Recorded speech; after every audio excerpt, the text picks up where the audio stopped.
এখন আমরা আছি আমাদের টাওয়ারেরই মানে 5th ফ্লোরে। তো এসেছি এক ফ্রেন্ডের বাড়িতে এই যে গাছের আম দিতে। তো যখনই যা আম আসছে মোটামুটি একটা একটা করে একবার দিচ্ছি এক একটা ফ্রেন্ডের বাড়ি। তো আজকেও ভাবলাম আমাদের টাওয়ারের মধ্যেগুলোই সব শেষ করি, তারপর আবার বাইরের টাওয়ারগুলোতে আবার যারা আছে তাদেরকে আস্তে আস্তে দেবো। চলে এসেছি পরের দিন সকালবেলা, আর আমার জন্য ব্রেকফাস্ট বানাচ্ছি হচ্ছে ম্যাগি। আর সবাই মোটামুটি ব্রেকফাস্ট করে বেরিয়ে পড়েছে। তো দেখতে থাকো ব্লগটা। সকলকে গুড মর্নিং জানিয়ে আজকের ব্লগটা আবারও শুরু করছি। আশা করছি তোমাদের ভালো লাগবে। আর এখানে দেখো বাচ্চাটার কান্না, কি কাঁদছে জানি না, কোন ফ্ল্যাটের বাচ্চা কাঁদছে, ভীষণভাবে কাঁদছে।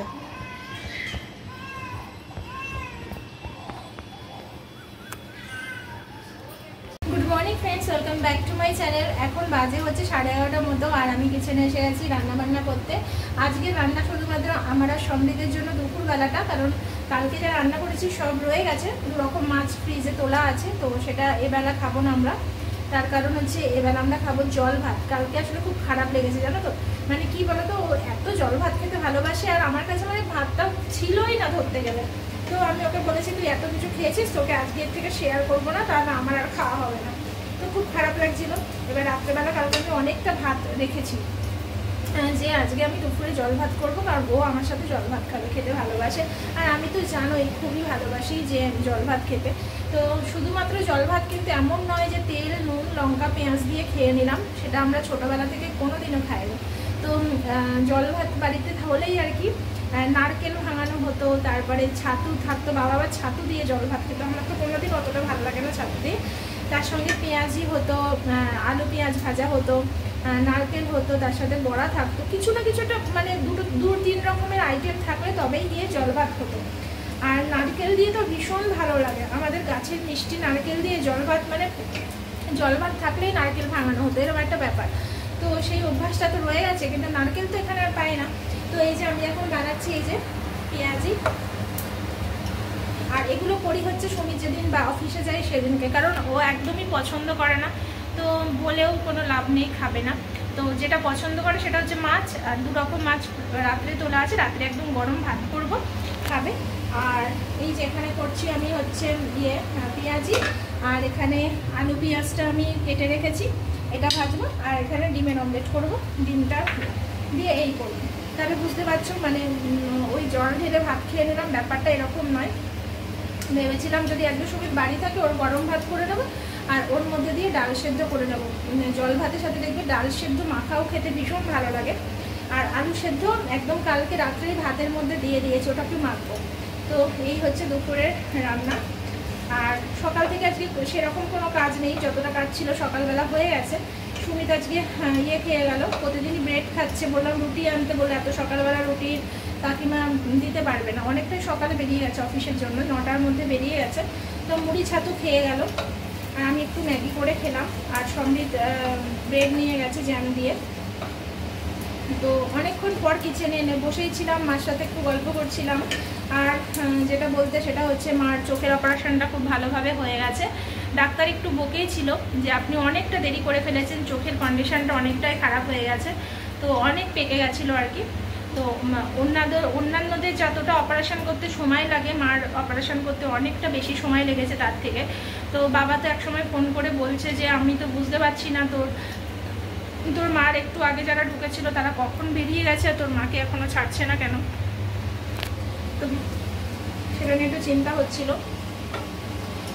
তো যাই হোক, সেই মার চোখে অপারেশন করার পরে নাকি জল আসছিল না, জল আসতে অনেকক্ষণ টাইম লেগেছে, কিসব জেল ফেল দিয়েছে নাকি ওরা, খুব দামি একটা জেল ওরা ইউজ করে নাকি, এই যাদের এইসব প্রবলেম চলে আসে তাদের জন্য। তারপরে মাসাজ করে অনেক কিছু করার পরে নাকি চোখে জলটা এসেছে। তো যাই হোক, তারপরে একদম পরের দিনকেই তোমার গিয়েছিল চোখে দেখানোর জন্য, বলেছিল যেতে। তো পরের দিনকেই চেক আপ ছিল, চেক আপ করতে গিয়ে ডাক্তার বলেছে চেক আপ করে যে না কোনো ভয় নেই, আপনার অপারেশন খুব ভালো হয়েছে। তো এই আর কি, চোখ বলে কথা জানো তো, মানে খুব ভয় লাগে যতক্ষণ মানে সেই জিনিসটা সাকসেসফুল না হচ্ছে। এবং শুধু চোখ বলে না, আমাদের জীবনের প্রত্যেকটা অঙ্গ প্রত্যঙ্গেরই খুবই ইম্পর্টেন্ট। তো যেটা নষ্ট হবে সেটা নিয়েই আমাদের প্রবলেম ভোগ করতে হবে। আর এই বছরটা তো মনে হচ্ছে আমাদের পুরোপুরি নার্সিংহোমে কাটবে। শাশুড়িকে নিয়ে তো নার্সিংহোম আছেই। এবার তো মা, কিন্তু যাই হোক আমাদের তো যেতে হচ্ছে না বারবার, কারণ এতটা দূর থেকে ম্যানেজ করাও সম্ভব নয়। আর এটাও ঠিক, মা এখানে আসলেও সম্ভব হতো না, ওখানে আবার ধরো পরের দিনকেই যেতে হয়েছে, আবার ধরো 1 সপ্তাহের মধ্যে আবারও যেতে হবে, বারবার চেক আপ করতে ডাকে। তো যাই হোক তার জন্য যেতে হবে। আর ওখানে লোকও রাখা হয়েছে, রান্নার লোক সব আছে। তো যতদিন মা পারবে না ততদিন করে দেবে, পার্মানেন্টলি নয় আর কি, কারণ ওরা তো নিরামিষ খায়, ওদের প্রয়োজন পড়ে না। দুজন মানুষের জন্য, যেহেতু এখন ভগবানের আশীর্বাদে সুস্থ আছে, তো ওদের প্রয়োজন পড়ে না। আর তাও একটু এই ব্যাপারের জন্য নিশ্চিন্ত আছি। আজকেও ছেলের 2টো পরীক্ষা, কালকেও 2টো পরীক্ষা হয়ে শেষ হবে, তবে আমি একটু বাঁচি আর কি, আমার ভালো লাগছে না। এখানে তো প্রতি 3 মাস অন্তর একটা বাধা ধরা হয়েই গেছে, তো সেটা আবার যদি মা বাবাটা জানি সুস্থ আছে তো শান্তিতে থাকা যায়, আবার সেখানেও যখন প্রবলেম শুরু হয়ে যায় না, তখন মানে ছুটে যে চলে যাবো সেটাও পেরে উঠি না।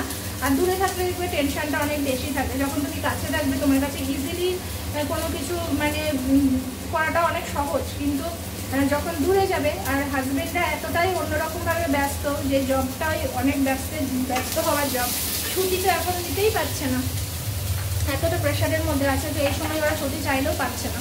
তো যাই হোক তার জন্য খুবই অসুবিধা দূর থেকে। তো মা যতদিন একটু সুস্থ হয়ে যায় তবে একটু মনটা শান্তি আর কি। জানি না ছেলের পরীক্ষাটা শেষ হয়ে গেলে যদি একদিনের জন্য হলেও মাকে দেখতে যেতে পারি, বের সময় করে উঠতে পারি।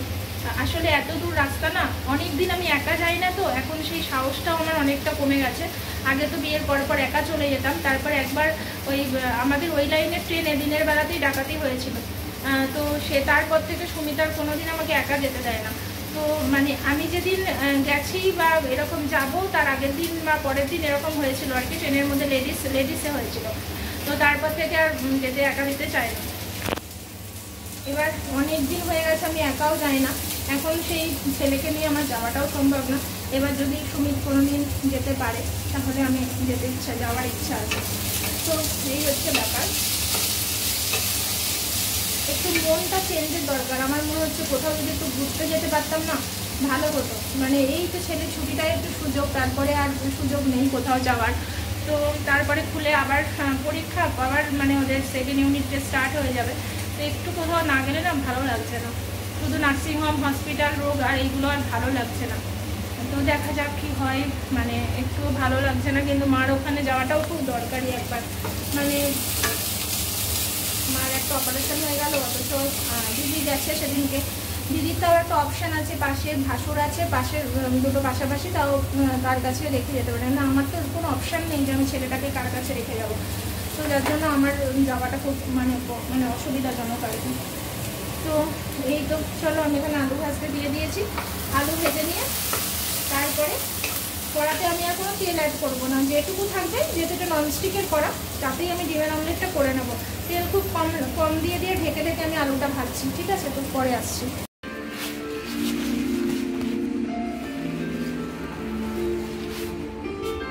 লিফটে উঠতেই একটা অদ্ভুত ফিলিংস হলো, লিফটের মধ্যে মনে হচ্ছে ধূপ ধুনোর গন্ধ বেরোচ্ছে, সিন্নি মাখায় সেই ফ্লেভারটা পাচ্ছি, মনে হলো কি সত্যি কেমন যেন নিজের বাড়ির কথা মনে পড়ে গেল।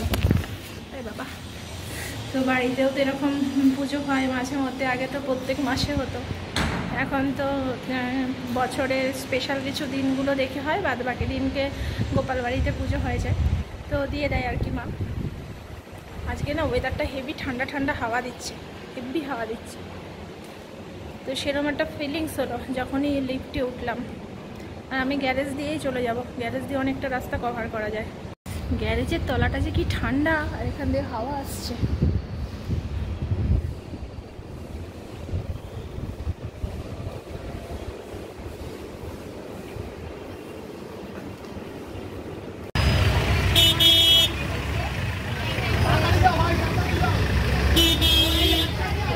ভর্তি একেবারে।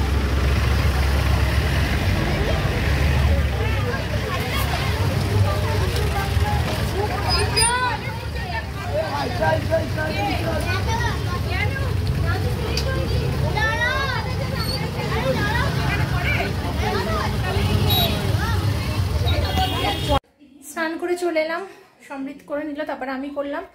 আর আকাশের কি অবস্থা দেখো, দারুণ লাগছে দেখতে। আরে বাস কি হাওয়া দিচ্ছে, আরে দেখো কি লাগছে, কি লাগছে, বৃষ্টির আগের রূপ দেখতে পাচ্ছ। আর গঙ্গা জলটা এখন পুরো ঘোলা, এখন সেই মানে ইয়েও হচ্ছে না। আর এই যে এটা দেখো পুরো ভর্তি হয়ে আছে, জোয়ারের জল ঢুকছে।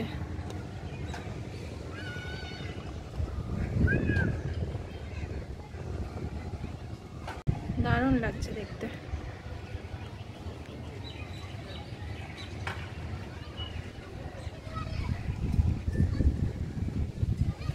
পাখিগুলো গাছের মাথায় কেমন ঘুরে বেড়াচ্ছে দেখো, এই যে।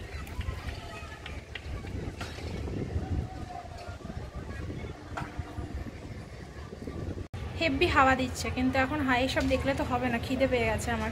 পেট একদম মানে পেটে একদম ছুঁচো দৌড়াদৌড়ি করছে, তো খেতে হবে। আর ওই দিকটা কলকাতার দিকটা যেন বেশি মেঘ করেছে, মানে ওই দিকটা মনে হচ্ছে বেশি বৃষ্টি হবে।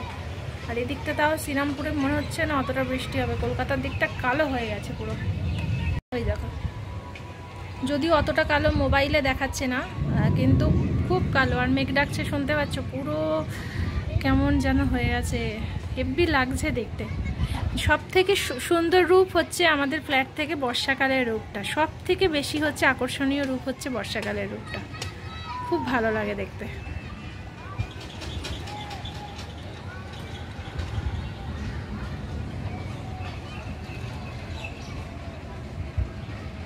খুব সুন্দর হাওয়া দিচ্ছে, কিন্তু জানলা খোলা রাখা যাবে না, কেন খিদে পেয়ে গেছে তো। ভাত খেতে বসবো, সাথে সাথে একদম ঝড় যদি স্টার্ট হয়ে যায় তখন আর রক্ষা করতে পারবো না, আগের দিনের মতো কেস হবে।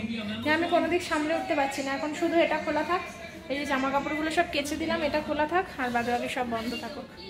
চলো খেয়ে নিই জল ভাত। তো এই হচ্ছে খাবার, এইটা হচ্ছে ভাত, একটু সর্ষের তেল নিয়ে নিয়েছি, নুন, আর আলাদাভাবেও নুন নিয়ে নিয়েছি, আর আলু ভাজা, পেঁয়াজ, ডিমের অমলেট, বড়া। আর বাইরে হচ্ছে ঠিক এই রকম ওয়েদার। আর জল ভাতটা ঠিক টেবিলে বসে খেতে ভালো লাগলো না, ভাবলাম নিচে একদম বসে জম্পেশ করে তারপরে মাখি, ঠিক আছে। আর সমৃদ্ধ এখন যেহেতু এখানে টিভি দেখছে, এখানে বসাটাই বেটার হবে। এই যে ভাতের মধ্যে দেখো এই যে আলু সেদ্ধ থাকে না, এটা দিয়ে তোমরা যে কে খাওনি অবশ্যই খাবে, মানে ভাতের সাথে আলু সেদ্ধটা মেখে নেবে এরকম ভাবে, হেভি লাগে, তাদের টেস্টটা আরো বাড়ে। তোমরা অনেকে পাগল ভাবতে পারো, তাই না, যে পান্তা ভাত খেতে গিয়ে আবার এরকম করে। আসলে যে যেটা ভালোবাসে সে সেটার প্রতি কিন্তু এরকমই দুর্বল হয়। তো আমি এটা ভালোবাসি, তাই আমি এটাকে এতটাই মানে কি বলবো, এটা সম্বন্ধে এতটাই বলি। আবার যে ভালোবাসবে না সে হয়তো মুখ ভাঙবে, এ আবার খাবার জিনিস যে আবার কেউ খায়, যেমন আমার হাজবেন্ড তো 1 নম্বরেই আছে। তো চলো খেয়ে নি, পরে আসছি। বলেছিলাম যে আমাদের খেতেও বসবার, বৃষ্টিও স্টার্ট হয়ে যাবে। বৃষ্টিটা ভাগ্যিস মানে সব জানলা দরজা বন্ধ করে বসেছিলাম, আর দুপুরের ঘুমটা না আজকে পুরো জমে যাবে। একেতে পেট ঠান্ডা, তারপরে বাইরে ঠান্ডা, আজকে আবার শ্যাম্পু করে চুল একদম মাথাটা পুরো হালকা ঠান্ডা লাগছে। এখন জানি না কেন 2 দিন অন্তর অন্তরই মনে হচ্ছে মাথাটা ভারী হয়ে যাচ্ছে, ঘামে এত মানে মাথার চুল নোংরা হয়ে যাচ্ছে, বুঝতে পারছি না। তো পেট, বাইরে, মাথা সবই আজকে ঠান্ডা ঠান্ডা। তো এর মধ্যে বিশাল ঘুম হবে। আর সমৃদ্ধে হেভি লেগেছে, বলছে মা দারুণ লাগছে খেতে। কি ভালো লেগেছে? তো ভালো লেগেছে। তো যাই হোক, আমি একটা আমার খাওয়ার সাথী পেয়েছি, এই আছে। এইসব জিনিস বেশ 2-4 জন মিলে বসে বেশ জমিয়ে একটা আড্ডা মারতে মারতে না খেলে ভালো লাগে না, তো সেটা তো হবে না। তো যাই হোক, অ্যাটলিস্ট জোরে একটা পড়ছে, তো অ্যাটলিস্ট একজনকে তো পাওয়া গেছে। আর আমার হাজব্যান্ডের সাথে আমার জীবনে এটা খাওয়ার কোনো ইচ্ছা নেই, কারণ খাবে আর মুখ দিয়ে একটা করে বলতে থাকবে এটা কি খাওয়া যায়, এটা কি এটার মধ্যে ভালো কি জিনিস আছে এরকম। তো দেখো, তুমি যে জিনিসটা ভালোবাসো সেটা সম্বন্ধে যদি কেউ বদনাম করে, তাহলে মানে অবভিয়াসলি জিনিসটা তোমার একদমই মোটেই ভালো লাগবে না। তো আমার ওর সাথে পান্তা ভাত শেয়ার করতে জীবনেও ইচ্ছা করে না। একদিন বলেছে ঠিক আছে দিও, দেখি খাবো একদিন। আমি নতুন করে কোনো রকম মানে কি বলবো করতে চাই না, মানে দিতে চাই না। তার কারণ বর্তমানে ফ্ল্যাটে থাকতে আমি 1-2 বার ওকে দিয়েছিলাম, তো এত বিশ্রী কমেন্ট করে না, মানে বিরক্ত লাগে। তো যার জন্য যে ভাই ভালোবাসে তার সাথে খাও।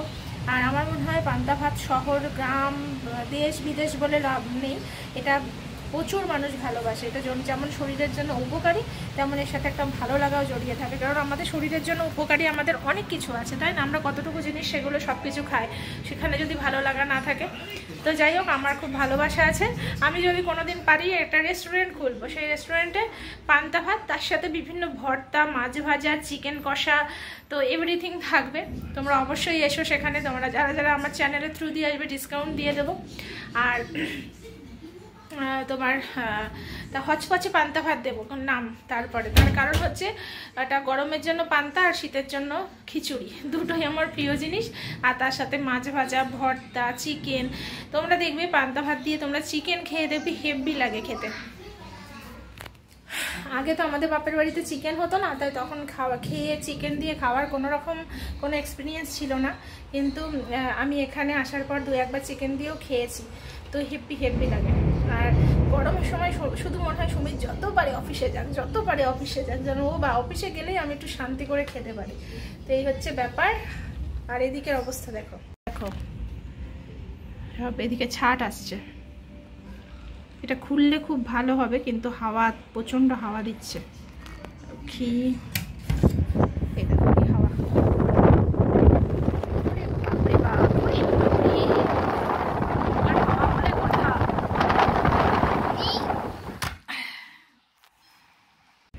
আজকেও বাইরে যখন গেছি সমৃদ্ধকে আনতে, বিভৎস রকম গরম লাগছিল। তখনই ভাবছিলাম একটু বৃষ্টি হলে ভালো হয়। তো কালকে তো বৃষ্টি হওয়ার কথা ছিল রাত্রে, কিন্তু বৃষ্টিটা হয়নি। যাই হোক, এখন হয়ে যাচ্ছে একদিকে ভালো। তো চলো দুপুরে শুয়ে বিকেলবেলা তোমাদের সামনে আসবো। আর হয়তো নাও আসতে পারি, এখানেও শেষ করে দিতে পারি। কারণ বিকেলবেলা কালকে সমৃদ্ধের 2টো সাবজেক্ট আছে, আর আজকে তোমার সময়ও পাইনি বেশি, রাতের মধ্যে 2টো শেষ করতে হবে। তো হয়তো বা আর তোমাদের সামনে আসতে নাও পারি। তো চলো এখানে আমি আজকে ব্লগটা শেষ করছি। আজকে ছেলে বিকেলেও যেতে পারবে না খেলতে। তো আজকের মতো টাটা।